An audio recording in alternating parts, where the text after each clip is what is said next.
నమస్తే, welcome to స్వతంత్ర. నేను మురళి. ముందుగా హెడ్లైన్స్ చూద్దాం. ఉత్తరాంధ్ర టీడీపీకి కంచుకోట. ఇచ్చాపురం నుంచి లోకేష్ శంఖారావం.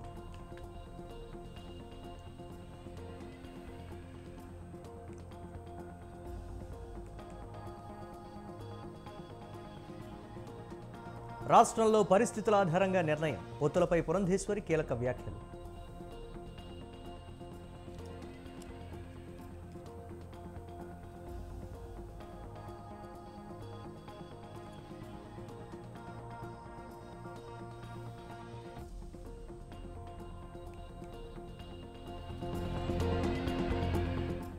పగతో ఏపీకి రాజధాని లేకుండా చేశారు. సీఎం జగన్పై షర్మిల మాటల తూటాలు.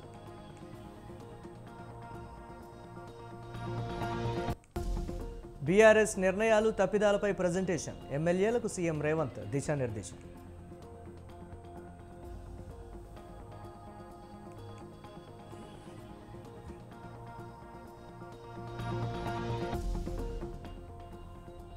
తెలంగాణలో మెజారిటీ ఎంపీ సీట్లు సాధిస్తాం.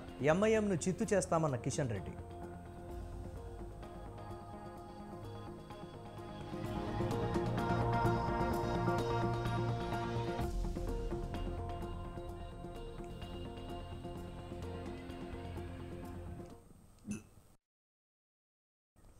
ముఖ్యమంత్రి రేవంత్ రెడ్డితో కాంగ్రెస్ ఎమ్మెల్యేలు ఎమ్మెల్సీలు ప్రజాభవన్లో ప్రత్యేక సమావేశమయ్యారు.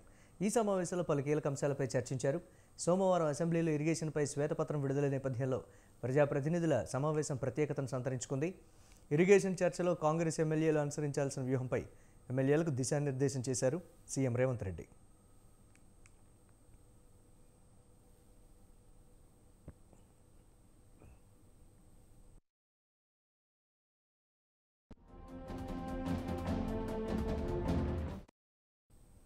కృష్ణా ప్రాజెక్టులు బోర్డుకు అప్పగించే విషయంలో నెలకొన్న వివాదంపై ఈ సమావేశంలో చర్చించారు. గత ప్రభుత్వంలో జరిగిన అనేక అంశాలపై ఎమ్మెల్యేలకు పవర్ పాయింట్ ప్రజెంటేషన్ ఇచ్చారు. కొత్త ప్రభుత్వం తీసుకున్న నిర్ణయాలను ఎమ్మెల్యేలకు మంత్రి ఉత్తమ్ వివరించారు. ఈ నెల 13వ తేదీన కాళేశ్వరం ప్రాజెక్టులోని మేడిగడ్డ బ్యారేజ్ను రేవంత్ ఎమ్మెల్యేలు సందర్శించనున్నారు.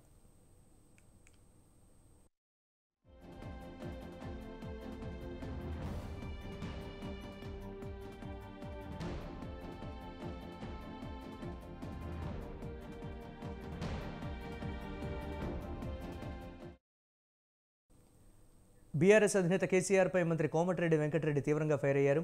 నల్గొండ జిల్లాను బీఆర్ఎస్ నాశనం చేసిందని మండిపడ్డారు. కేసీఆర్ నల్గొండ జిల్లాలోకి రావాలంటే ముందుగా ముక్కు నేలకు రాసి రావాలని డిమాండ్ చేశారు. నల్గొండ జిల్లాకు కేసీఆర్ చేసిందేమీ లేదన్నారు. ఎస్ఎల్బీసీని పూర్తి చేస్తానన్న కేసీఆర్ మాట తప్పాడని ఆరోపించారు. ఏ ముఖం పెట్టుకుని కేసీఆర్ మళ్లీ వస్తున్నారంటూ ఆగ్రహం వ్యక్తం చేశారు. బీఆర్ఎస్ చేసిన అప్పులకు కూడా బడ్జెట్లో నిధులు కేటాయించామని మంత్రి కోమటిరెడ్డి చెప్పారు.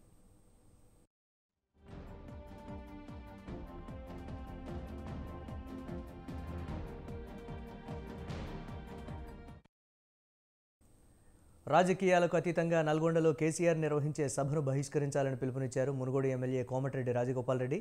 దక్షిణ తెలంగాణను ఎడారిగా మార్చి ఇప్పుడు మళ్లీ సెంటిమెంట్ రెచ్చగొట్టేందుకు కేసీఆర్ నల్గొండలో సభ పెడుతున్నారని ఆయన మండిపడ్డారు. కృష్ణా ప్రాజెక్టులను కేంద్రానికి అప్పగించేందుకు కేసీఆర్ సంతకం చేశారని, ఇప్పుడు కావాలనే కాంగ్రెస్ ప్రభుత్వంపై ఆరోపణలు చేస్తున్నారని విమర్శించారు. తెలంగాణకు ఇంతకంటే ద్రోహం మరొకటి ఉంటుందా అని ప్రశ్నించారు. ప్రాజెక్టులు పూర్తి చేయకుండా 10 సంవత్సరాల తర్వాత ఏ ముఖం పెట్టుకొని నల్గొండకు వస్తున్నారో చెప్పాలని ఎమ్మెల్యే రాజగోపాల్ రెడ్డి డిమాండ్ చేశారు.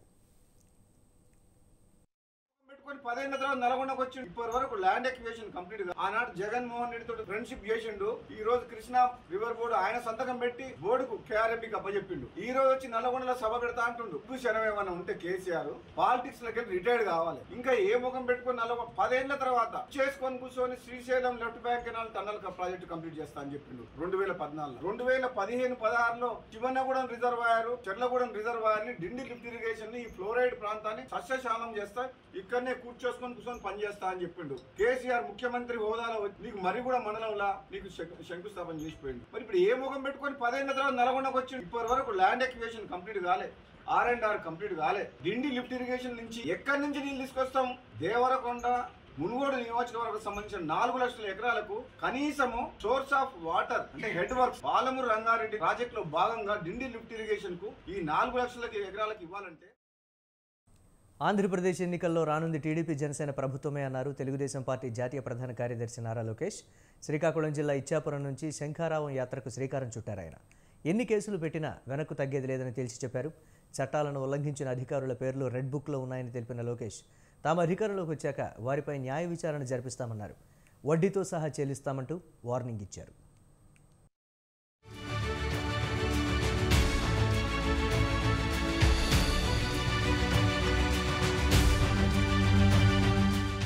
రానున్న అసెంబ్లీ ఎన్నికల్లో ఎట్టి పరిస్థితుల్లోనూ గెలవాలన్న లక్ష్యంతో ముందుకు వెళ్తోంది టీడీపీ జనసేన కూటమి. ఇందులో భాగంగా శంఖారావం పేరుతో యాత్ర ప్రారంభించారు తెలుగుదేశం పార్టీ జాతీయ ప్రధాన కార్యదర్శి నారా లోకేష్.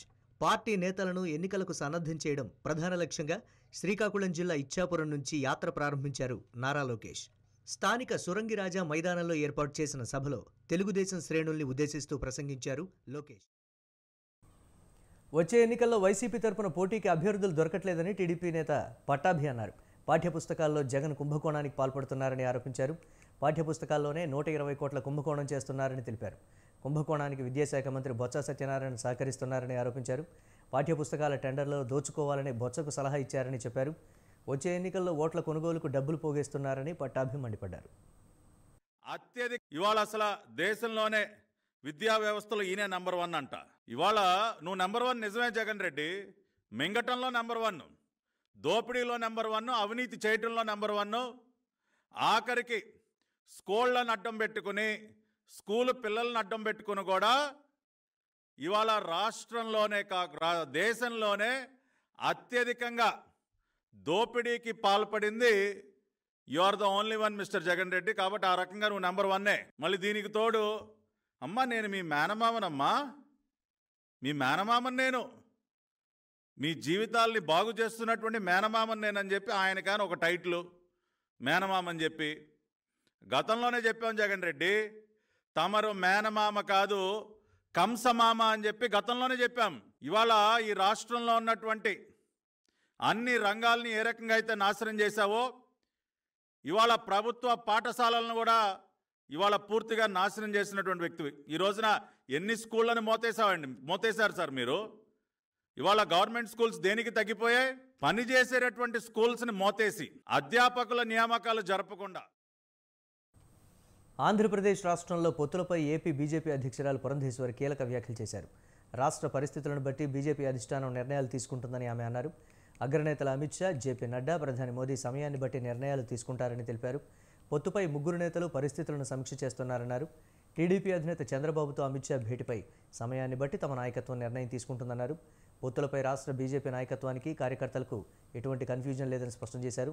పార్టీని బలోపేతం చేసుకోవడం కోసం అడుగులు వేస్తున్నామని పురంధేశ్వరి స్పష్టం చేశారు.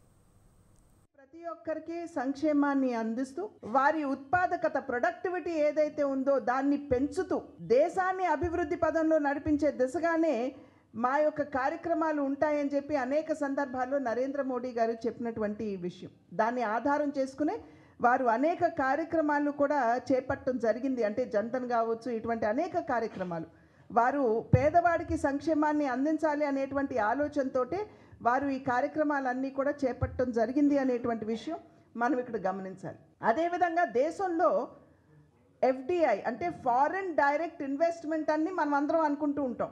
అది ఫారిన్ డైరెక్ట్ ఇన్వెస్ట్మెంట్ ఏదైతే ఉందో యూపీఏ హయాంలో $300 బిలియన్ ఉన్నట్లయితే నరేంద్ర మోడీ గారు ప్రధాని అయిన తర్వాత ఇది ఫారిన్ డైరెక్ట్ ఇన్వెస్ట్మెంట్ కాదు, ఇది ఫస్ట్ డెవలప్ ఇండియా అని ఒక సరికొత్త నిర్వచనం పలుకుతూ వారు ఈ ఎఫ్డిఐ ఏదైతే ఉందో $300 బిలియన్ ఉన్నటువంటి ఎఫ్డిఐని $596 బిలియన్ పెంచినటువంటి ఘనత కూడా ఇవాళ యూపీఏ ప్రభుత్వానికే దక్కుతుంది అని చెప్పి మనం అందరం కూడా ఇక్కడ గమనించవలసినటువంటి విషయం.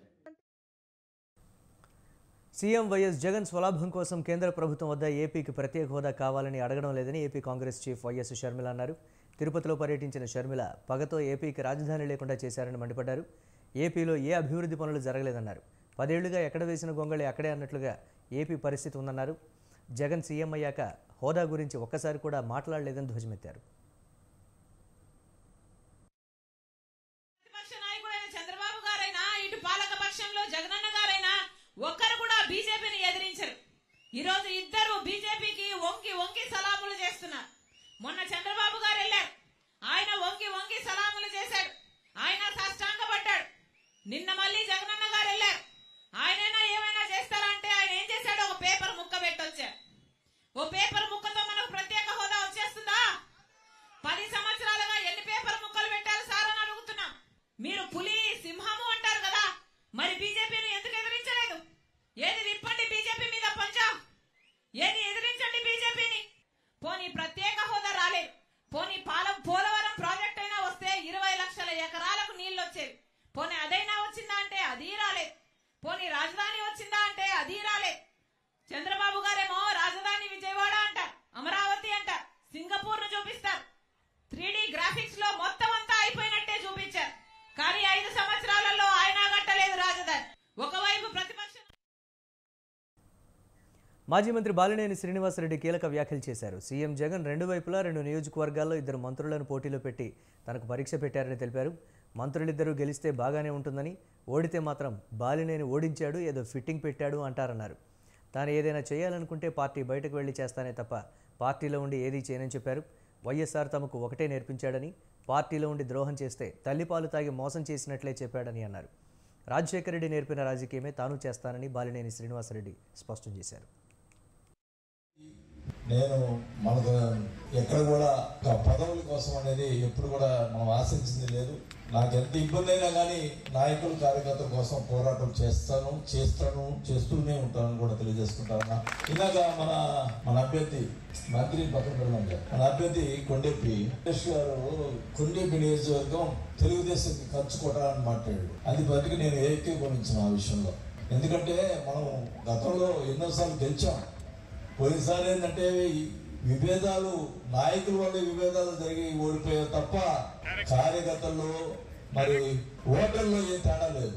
మనం నాయకులు మనం పోరాటం మనం పదవుల కోసం లేకపోతే ఆడేపోయాడు అని చెప్పి ఈ పోరాటం చేయొచ్చు తప్ప వేరేదేం లేదు. ఖచ్చితంగా కూడా కొండేని వైఎస్ఆర్ పార్టీకి అనుకూలంగానే ఉంటుంది. దాని గురించి మాత్రం ఏమాత్రం సందేహం లేదు కూడా తెలియజేస్తుంది.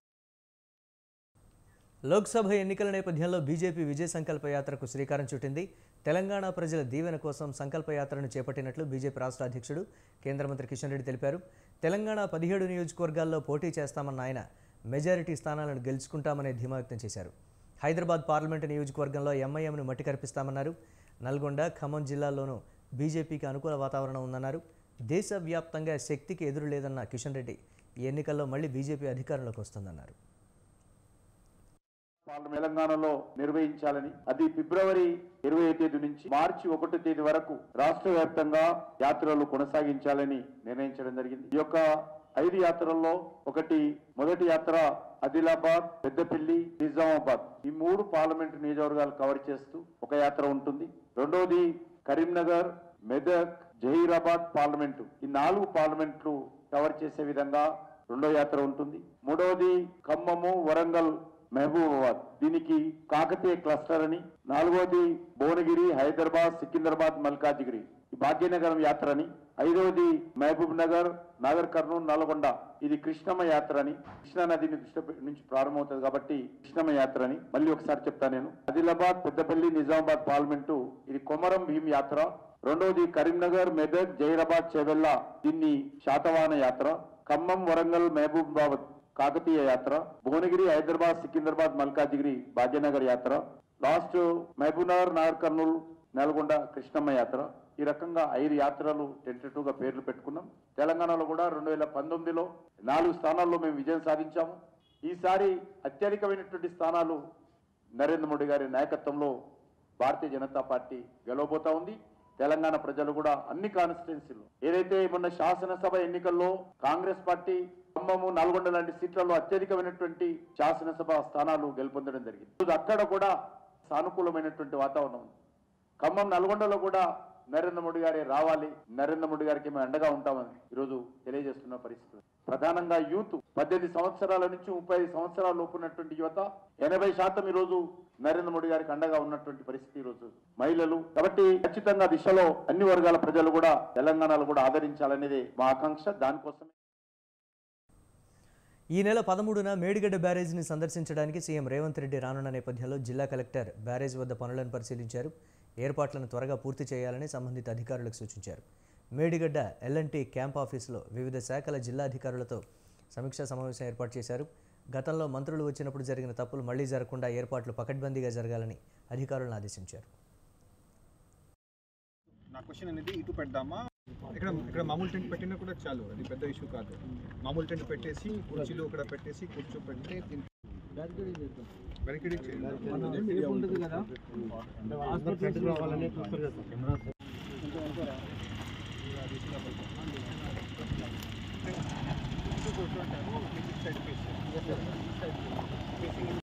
ఇట్లా కూర్చొని వెస్ట్ చూస్తారు, వెస్ట్ వైపు చూస్తారు, పబ్లిక్ ఇష్యూ చూస్తారు, వీళ్ళు ఇటు చూస్తారు. సో నా క్వశ్చన్ అనేది ఇటు పెడదామా, ఇక్కడ మామూలు టెంట్ పెట్టినా కూడా చాలు, అది పెద్ద ఇష్యూ కాదు. మామూలు టెంట్ పెట్టేసి కుర్చీలు ఇక్కడ పెట్టేసి కూర్చోపెట్టి బ్యారికేడింగ్ చేయాలి కదా.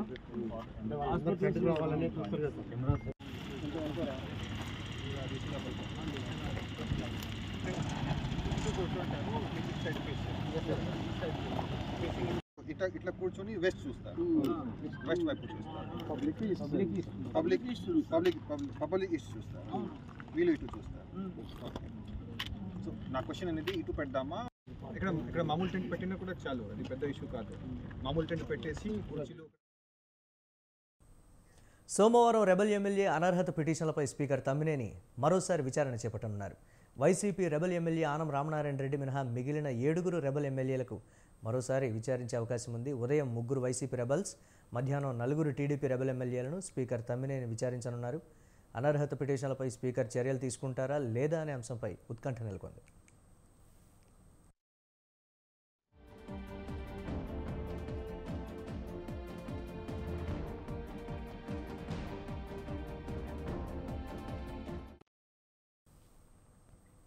ఇదిలా ఉంటే ఈ నెల 9న వైసీపీ రెబల్ ఎమ్మెల్యేలు ఉండవల్లి శ్రీదేవి, మేకపాటి చంద్రశేఖర్ రెడ్డి, కోటమిరెడ్డి శ్రీధర్ రెడ్డికి నోటీసులు జారీ చేశారు స్పీకర్. ఈ నెల 12వ తేదీన విచారణకు రావాల్సిందిగా 3 వైసీపీ రెబల్స్కు జారీ చేసిన నోటీసులు పేర్కొన్నారు. అయితే ఈ నెల 8వ తేదీన జరిగిన విచారణకు హాజరు కాని వైసీపీ రెబల్ ఎమ్మెల్యేలకు మరో అవకాశం ఇచ్చారు. దీంతో సోమవారం అనర్హత పిటిషన్లపై మరోసారి విచారణ చేపట్టనున్నారు.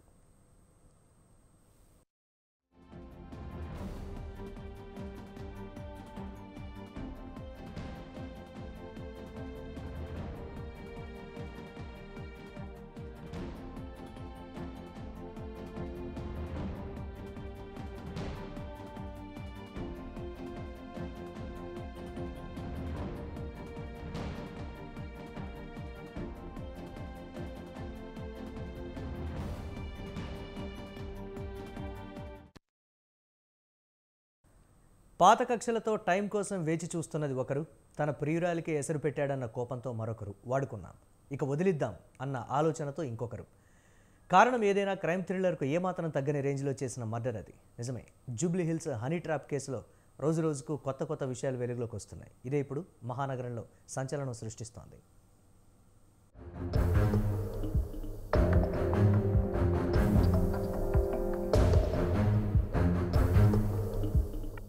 కత్తి పట్టుకున్నవాడు ఏనాటికైనా ఆ కత్తికే బలవుతాడు అన్నట్లుగా చెడు సావాసాలు చేసిన వాడు చివరికి వారి చేతిలోనే హతమైన ఘటన ఇది.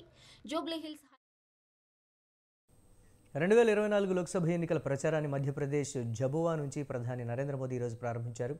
గిరిజనులు ఎక్కువగా ఉండే ఈ జిల్లాలో పలు అభివృద్ధి కార్యక్రమాలకు శంకుస్థాపనలు, ప్రారంభోత్సవాలు చేశారు. వచ్చే ఎన్నికల్లో బీజేపీ ఒంటరిగానే 370కి పైగా ఎంపీ సీట్లను గెలుచుకుంటుందని ఆయన ధీమా వ్యక్తం చేశారు. తాను లోక్సభ ఎన్నికల ప్రచారం కోసం జబువా రాలేదని, ప్రజల సేవక్గా వచ్చానని ప్రధాని మోదీ తన ప్రసంగంలో పేర్కొన్నారు. మధ్యప్రదేశ్ రాష్ట్రంలో డబుల్ ఇంజన్ ప్రభుత్వం అభివృద్ధికి దోహదపడుతుందని చెప్పారు.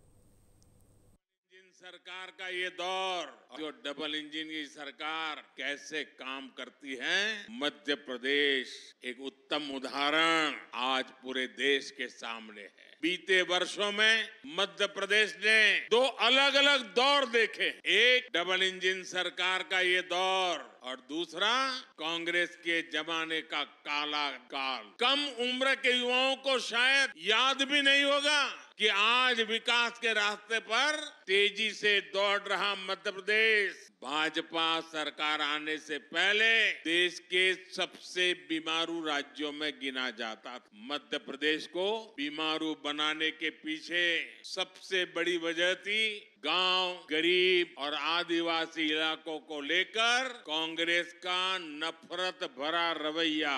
नफरत नफरत नफरत। इन लोगों ने न कभी आदिवासी समाज के विकास की चिंता की, न उसके सम्मान के बारे में सोचा।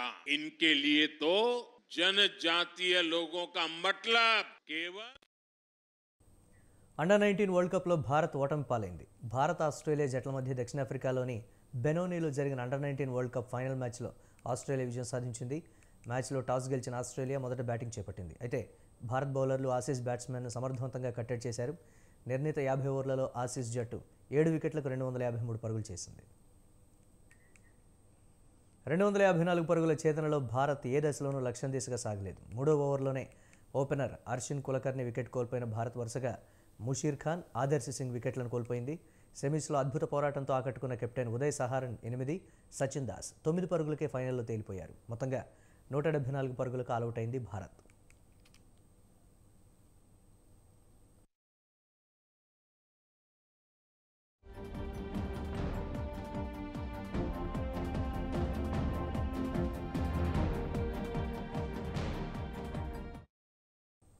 ఇవి ఇప్పటివరకు అప్డేట్స్. కీప్ వాచింగ్ స్వతంత్ర.